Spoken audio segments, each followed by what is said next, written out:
3.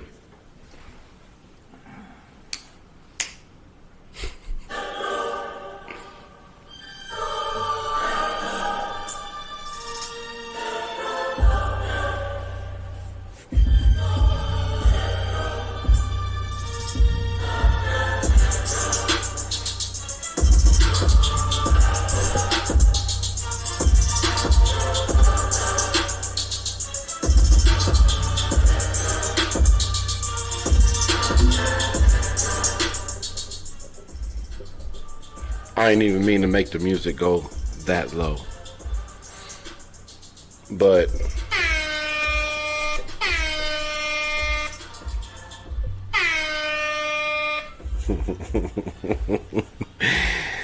oh man, I really like doing that shit.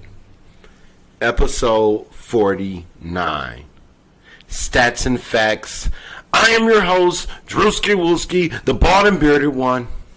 Shit, what it do, man? Little Leland in the building. Hey, we is back after a beautiful day yesterday to just give us a whole bunch of shit to talk about. It went down yesterday. We got pretty much about an hour. Okay, so we're giving this to y'all on Sunday. We try to get it to y'all by tomorrow. But a lot more will have been done happen by tomorrow. So, see, I knew that didn't work for a reason. Because I was going to start off with talking about my Cavaliers with the loss. But before that, how was your week? It was lovely. Job beat my body up. I'm getting in better shape. Mm-hmm. Just a little shortness of breath where it made me super tired yesterday, but it's just getting back used to the physicality of the work. But, you know, COVID ain't gonna stop a real nigga down, you know? It ain't gonna stop a real nigga. Back in the gym this morning, things on the up and up. I'm loving it. How was your week? Shit, it was pretty good. On that gym note, man, I'm looking to get back, man. I'm looking to get back. You know what I'm saying? We was hitting the gym together for a while. You got me set up, and you know what I'm saying, got me in a little regiment and all that good shit. But just like anybody else that's not passionate about losing weight, I stopped going. But you know what? I'm gonna get you right for your birthday. All right. I got some months coming, but exactly. Yeah. So you know what I'm saying. I guess when 41 comes, I will be in the best shape of my life. So starting with yesterday, okay. The Cavs, from my point of view, as a fan, as a fan of that team, I knew they was gonna lose that game. I knew it, and with the way that the NBA had trended this year, with so many points being scored, I'm sure it was a record amount of points. I'm almost positive about that. With that being said, they went right back to can't score 100 points. When 100 points was like 110 was the new 100 this year. You know what I'm saying? So I think they ran into So the 100 is like the new 90. Yeah, or more or less the 110 is the new 100. Like if you hit 110, it's like hitting 100. Because in playoffs setting back in the day, man, or 10, you balled. No, you scored a lot of points back then, and the crazy thing is, they haven't shortened the game. The game is the same amount of time. The ball is the same. The rim, the height of the rim, the circumference of everything is the same. It's just more shooting and more spacing, more skill. Yeah, and the game is being played a whole lot faster too. Man. So, what was your thoughts about that game yesterday? The Cavs losing 101-97. Spider-Man. Donovan Mitchell was going ham. Yeah, he was, but it was a stretch where I was watching because I was also grilling. So the first part of the game, I really was in and out, but I saw a lot of missed free throws. Yeah. And Jetty was getting cooked. He was food all of the big plays and these highlights that you saw at this game, that on Sports Center or whatever respective sports outlet you watch, they're gonna show you Jetty Osman getting cooked. Barbecue. Josh Hart cooked him. Jalen Brunson cooked him. He does not play defense well at all, Like and I think Tibbs peeped that and he said, you know what, just keep running them screens because they just keep switching and once you get Jetty on you, just go to work. Barbecue chicken alert. Barbecue chicken alert. Barbecue chicken alert. Yeah, and I'm speaking objectively. That's my team, but his defense is lacking. Spider-Man in Gotham City. Yeah. Ooh wee. See, Jalen Brunson surprised me how he was taking over that third quarter. He didn't show you enough through the beginning of this. I mean, not beginning, through this whole season that he probably is going to be able to. In some playoff moments, he will probably be able to show up. He did, but playoffs is a different intensity, and you really had to get your whole team into the game. But the way he was just taking over third, it wasn't the whole team. It was him. Yeah. It was straight barbecue chicken. I'm taking my lunch pail to work, and I'm finna give you this business. Mm-hmm. What you gonna do about it? And and for his size, he's obviously not gonna have a great post game. But if he turns his back to you, he kind of get to do what he want. You know what I'm saying? Barbecue chicken alert. Yeah, so that was going to be tough. Garland didn't do as much. I wonder if this game was enough for the Cavaliers to be kind of did it get under their skin? Because they got a few days. They don't play again until Tuesday. See, I think it was more of a fill-out game because Garland, he was playing pretty well the first half, but he didn't really make no shot attempts the second half. The Knicks just went in there towards the end of the season, maybe within the last 10 games, and won, maybe like the last 5 games because I don't think Julius Randle played, and Brunson dropped 49. And that's why I was thinking the Cavs going to win the first game because I wasn't for sure that Julius Randle was going to play. And that he did. He played a really good game. So, yeah, I'm going to just go ahead and say the Cavs should win game 2. Now, what is real is the fact that the Knicks have home court pressure. They're not the dominant team, or they're not as dominant, if they are even dominant at all. It changes for them at the Garden, and every visiting player likes to go into that place. It's the mecca of basketball, and I think that just gets overlooked if you're a Knick and you're just playing there every day. The other players come in, LeBron, Donovan. They just go ham there. Everybody likes to go there and have their breakout game. It's like the NBA going to Rucker Park. Jordan's double nickel game, Madison Square Garden. Right. Okay. That's what I'm saying. It's like if you're a street ball player, going to Rucker Park, that's like the grand finale. That's all be all for stadium. Yeah. So in the NBA, it's like the Garden. You come to show out. Right. You're coming to show out. But what I seen last year at the Garden, it's one of the loudest arenas when the fans get involved.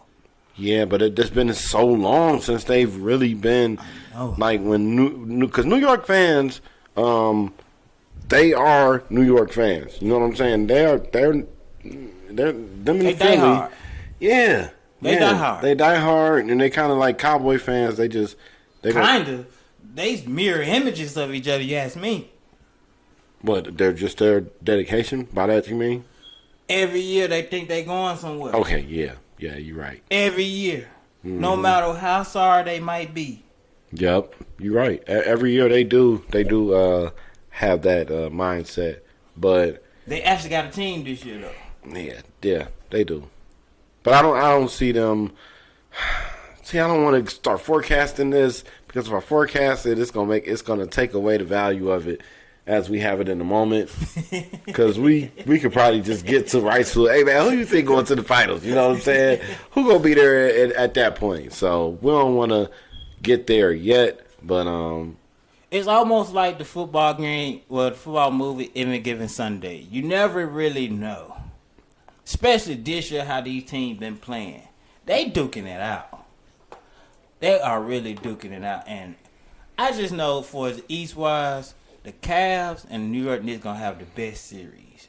And they going to go 6-7 games. They going 6-7 games for sure. Yeah, I can see it at least 6. And I can lean more towards 7 if you had to make me pick. Because like you say, with the pressure in New York, playing in New York, they going to have to defend home court. Because they won at least one game already where they got home court advantage now. But yeah, but I don't think their home court advantage exists. And with the way Donovan Mitchell, Spider-Man playing right now, yeah, he turned up. Just, hey. He turned up. JB, man. Coach Bickerstaff, hey. Stop putting Jetty on the island. If there is an instance where he's by himself in isolation, run somebody else at him. Rotate that defense. Y'all got to do something because I seen it. It was 4:30 this morning. I'm sitting here doing other work and I'm watching Sports Center and I said, wait a minute. Every game changing play at the end of this game, the defense found a way to get Jetty on them, and so when I go too heavy on the Cavaliers, hopefully by the next time we shoot y'all an episode, things will be different for the Cavs. The second game that we wanted to talk about from yesterday was the Celtics. This is not going to be long at all. The Celtics pretty much overmatched the Hawks. The Hawks did make a run to get back into the game. They were down by 30 at the half, and it ended up being maybe a 13-point finale at the end. So Ice traded game wasn't cold yesterday. Yeah, I don't know. He was melted ice yesterday. Yeah, he should have been doing like this because he, you know what I'm saying? He was burning up. He had a fever. Man, he had a fever. But yeah, so that one, I'm gonna be honest, y'all. It's not really much for me to talk about there because it's just like, eh. But didn't Brown hurt his finger yesterday in the game? Yeah, and then they said he went on to score 29 more points or some crazy shit. Like, so even with him hurt, he's scoring 29 points. So he just like split his finger. Yeah, but that messed up their shooting. Yeah, well, he's Batman now with the mask. So yeah, didn't mess up Batman's finger. I think it might be a sweep. I'm sorry, Ice traded game. You might just get sweep because the Celtics ain't playing.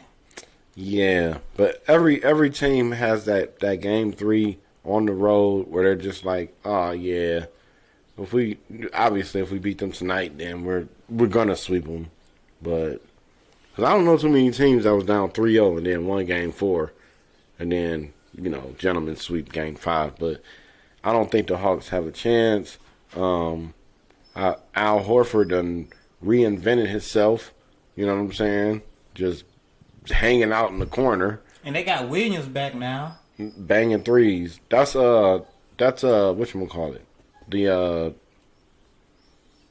That's the Warriors. No, I'm talking about the Celtics big man Williams. He back in the middle.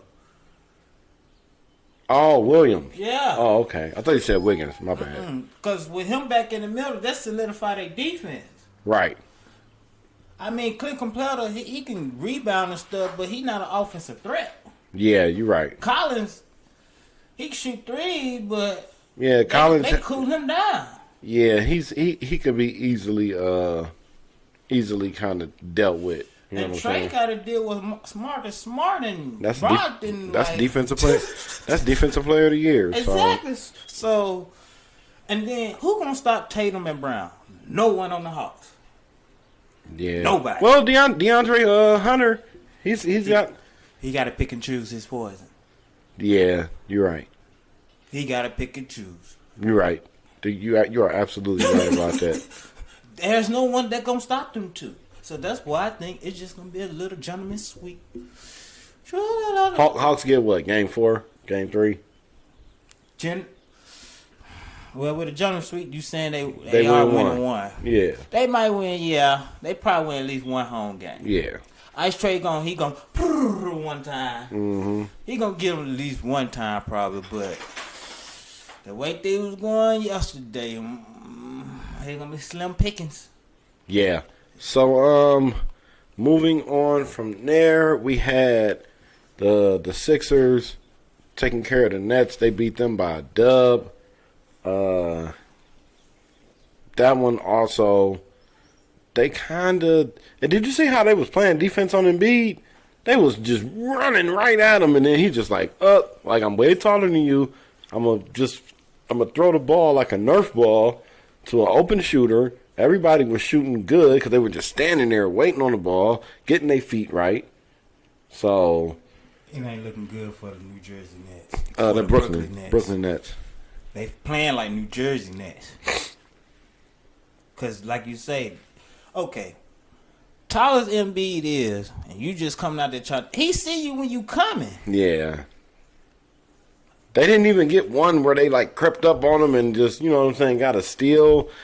It was real obvious. It looked like a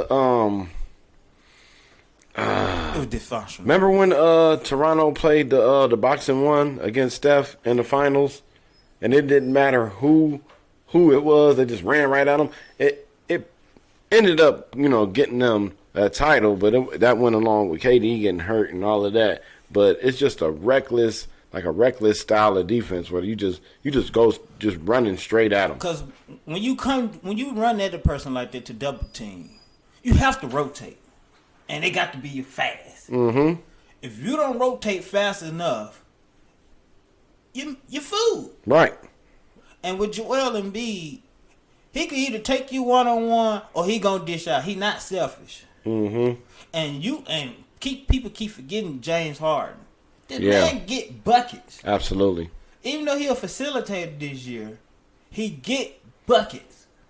Mm-hmm. So that's one person you can't leave over. You can't leave number 20 or what name? What's his name? Oh, Niang? Yeah, you can't leave him. He gonna bust your ass. Mm-hmm. Maxey is doing his thing. He gonna bust your ass. Yeah. So, to be honest, with the Brooklyn Nets, they gonna have to get Joel Embiid in foul trouble to have a chance. You gotta get him off the court. Yeah. They're gonna have to beat themselves. They're gonna have to beat themselves. I don't think that James Harden feels a pressure that he used to, and that he has to get out there and do all that dribbling and do all that reckless shooting. He knows that he can work with Embiid, let Embiid do the heavy lifting, and as soon as they run a double, man, they triple teamed him so fast that it was 4 people open. That's what I'm saying. 4 people for the Sixers was open. Terrible game plan. Yeah. So that was obvious. Was that Jock Vaughn's first playoff game as a coach? Yeah. Okay. So we can hope that we're gonna see some adjustments from that side. Yeah, but he gonna get Rivers. Even though Rivers sometimes just let his players play, the man is seasoned in the playoffs. Yeah, but at the same time, I don't think that somebody should just don't do that double again. But that's the problem. Show him something, and then kind of doubles here and there. They doubled him that first quarter. I was like, oh, this is just gonna be too easy for them. That's the thing. They gonna do that every game because they only got so many offensive players. That's a team built off defense, Brooklyn Nets. They got a lot of defensive players, but can't nobody hold a candle to Joel Embiid. Mm-hmm. Can't nobody on their team hold a candle to this man. He's just too dominant. Claxton's too small. Yeah. O'Neal small. Like, all your big men, they big, but they not big. Yeah. Yeah, you're right. So they gonna have to double team him because he gonna murder you. Mm-hmm. And it's up to him to see it coming and just pick, like you say, pick his spots. And if your rotation is horrible, all you gonna see is 3. They going down the court. 3. Look like they doing the gang signs. Yeah. 3. Ice. What they say? Ice water. Ice in the veins. Yeah. 3. Yeah. So that's how that was looking yesterday, on that one. As far as the last game of the night last night, that was a banger. It was a banger. I was maxed out from, man, we got it in watching watching the Cavaliers, watching all those other games.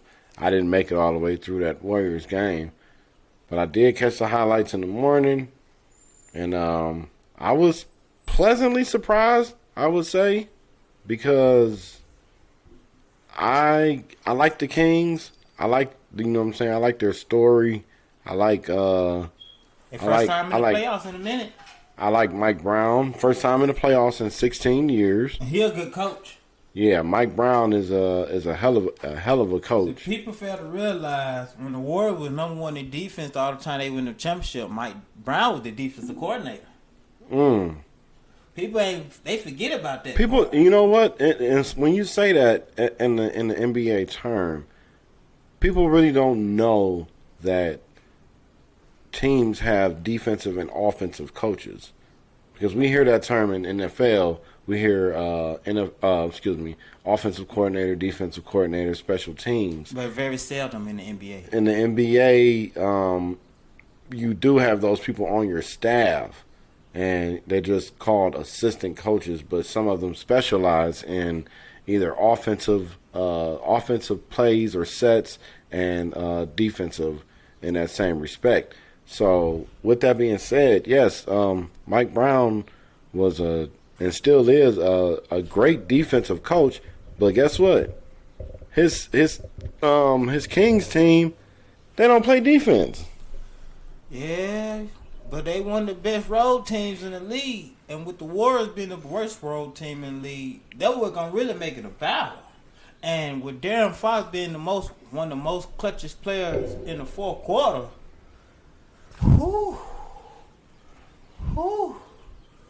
Oh my goodness, because Steph and Clay only do so much. Don't get me wrong, Steph is cooking.